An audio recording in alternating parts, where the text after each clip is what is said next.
Hello friend, it's Juliana Michaels and welcome to another video. Thanks so much for being here.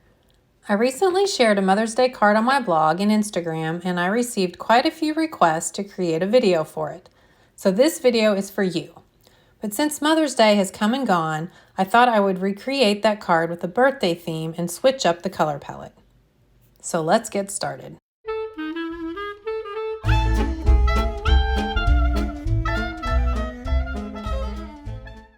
To create this card, I'm going to be using Distress watercolor paper. This is my favorite paper and I use it for nearly every card I make. It has both a textured and a smooth side, but I'll be working on the smooth side for this project. Some of the other products I'll be working with include the Holtz Floral Outline Stamp Set. You can use any stamp set you like, but I recommend using one where the image has open spaces for the Faux Bleach technique I'm going to be sharing. I'm going to be using the script stamp from the Exquisite stamp set, but any script stamp will do. For the stencil, I'll be using the brush arch from the Holtz Layering Stencils Mini Set 55. Now please don't feel that you need to use these exact stamps and stencils. Definitely feel free to use what you have in your stash. If you want to use these exact products, I'll have them linked down below in the description box. When you use these links, it helps support me, so I really appreciate it. Here I'm cutting the paper to 4 1/4 by 5 1/2 inches using a paper trimmer. Later on, I'll trim the background down to 4 by 5 1/4 inches so that I can mat it onto a piece of white cardstock that will be 4 1/4 by 5 1/2 inches, thus making the card A2 size. If you know you're going to mat the background, you could certainly cut it to size that you need to start with, and I certainly should have done that here. In the original card, I used Shaded Lilac, Dusty Concord, and Villainous Potion. But for this card, I'm going to use Uncharted Mariner, Broken China, and Speckled Egg. To help pick out my colors, I referenced my swatch book. This is a 6x8 album from scrapbook.com and the pages are the 2x2 squares. I flipped through the Distress ink swatches and picked 3 colors I thought would work well together. Tumbled glass might even be a nice option instead of speckled egg. I did the same thing when I was picking Villainous Potion, Dusty Concord, and Shaded Lilac. If you would prefer reds or pinks, a nice combo might be Spun Sugar, Kitsch Flamingo, and Picked Raspberry, or even Abandoned Coral, Saltwater Taffy, and Tattered Rose. So back to our Uncharted Mariner, Broken China, and Speckled Egg. I will admit that during the filming of this card, I switched up the order of things during the creating process. It was unintentional, but I really didn't find that it made too much of a difference in the end result. Here I'm getting my craft mat in place. This is the small one that comes with the Holtz Glass Media Mat. I have the new Surface Media Mat, which is the same material as this small mat, but sized to fit the glass mat, and it has weighted corners so they don't roll up on you. The new mat is fantastic for this, but the lights I use cause a lot of glare and shadows, so I'm not going to be using it in my videos at this time. I'm going to start ink blending the Distress ink colors, starting with Uncharted Mariner. I'm going to be using a domed foam blending tool, but you could also use a blending brush. I like to start off the edge of the mat and drag the ink onto the paper in a circular motion. Once I get about 1/3 of the paper covered with Uncharted Mariner, I'm going to move on to Broken China and repeat the process, working from the top and bottom edges toward the middle. I'm doing this to help eliminate any harsh ink lines. I then go back and add some more Uncharted Mariner and blend that into the Broken China.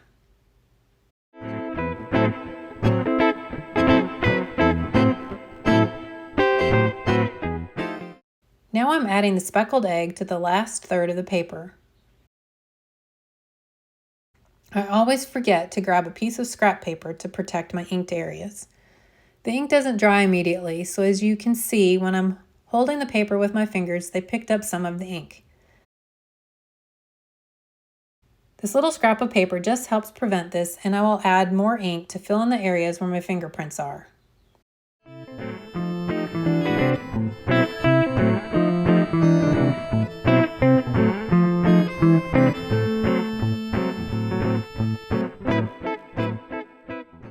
From here, it's just a matter of continuing to switch between the different colors to add more ink and blend the colors together to create a beautiful gradient.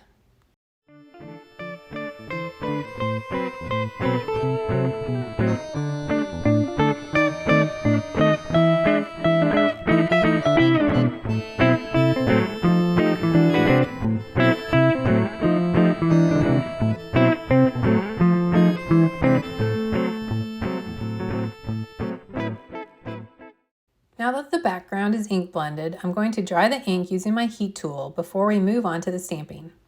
In the original card, I stamped first and then did the ink blending. As you will see, it really doesn't make much difference which one you do first for this step. I'm going to use one of the images from the Floral Trim stamp set. I used this one on the original card, so I'm going to use the other one for this one. Here I'm positioning my paper in my stamping tool and then positioning the stamp where I want to stamp it on the paper. I'm applying Black Soot Archival ink to stamp. I chose this particular ink because it's permanent and therefore won't bleed when I add water, which I'll be doing in the next step. I'm rubbing over the stamp using the Stampendable stamping tool. This is a great way to apply even pressure when working with large stamps in a stamping platform, and it's helpful if you happen to have limited arm mobility or arthritis. I do end up having to ink the image several times before I'm happy with the impression. This was my first time using this stamp, and typically with a new stamp, it tends to need to be seasoned a little before it will take the ink well. Now it's time to do the Faux Bleach technique, and for this you will need a water brush and a paper towel. You could also use a paintbrush and some water if you don't have a water brush. And then all you do is paint the water inside the open areas of the stamped image to remove the ink and create the faux bleach effect. While I was painting, I made sure to wipe the brush off frequently to prevent just moving the ink around, and I used a paper towel to dab up the areas where I applied the water to help remove the ink. You may find that letting the water sit on the paper for a few seconds will remove a little more ink. You can always add more water, so feel free to play around with that. Here's a look at the completed faux bleach technique. Now that I'm finished with this step, I'm going to use my heat tool to dry the paper. Now for the stencil work technique, which is referred to as monoprinting. Here I'm working inside a splat box, and I'm going to be using the Brush Arch stencil from the Tim Holtz Mini Stencils Set 55 in Uncharted Mariner Distress Spray Stain. I'll also be using my distress sprayer filled with water. Here I'm spraying the stencil with the Uncharted Mariner Distress Spray Stain and then spritzing it with water using my distress sprayer. I'm placing a torn paper towel at an angle to create a mask of sorts. I only want the arch area to apply ink to the paper and not the solid border areas. I then flip the stencil over, ink side down, and dab over the stencil with a paper towel to absorb any excess ink that may seep under the stencil. I then lift up the stencil to reveal the ink design and use my heat tool to dry the ink. If you think the ink is too dark, you can also dab it dry with a paper towel, which will remove some of the ink.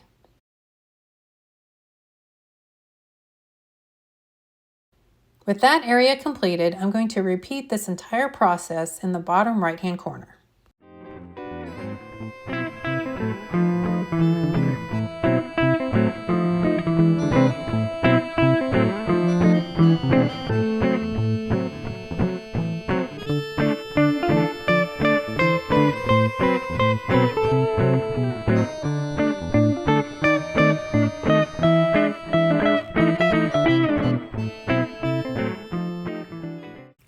To add some texture and interest, I'm going to use the same stencil and some Distress Translucent Crackle Paste. Here I'm placing the stencil back over the areas where I had done the monoprint, and I'm using a palette knife to apply Distress Translucent Crackle Paste through the stencil. I apply the paste to the upper left-hand corner first, and then apply some to the bottom right-hand corner. I then set the paper to the side to allow the paste time to crackle and dry.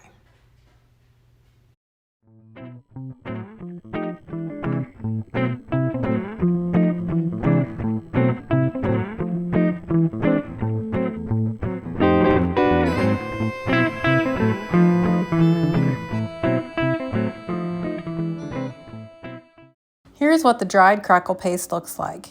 You can just barely see the effect this creates, but as you tilt the paper and the light catches it, you can see the fun texture it adds.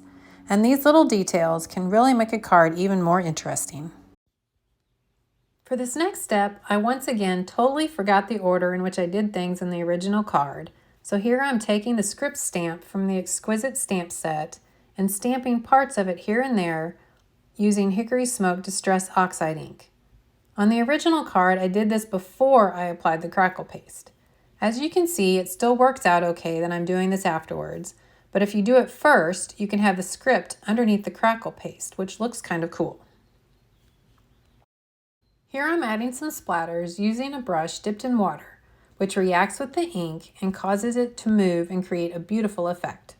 I then dry it using my heat tool.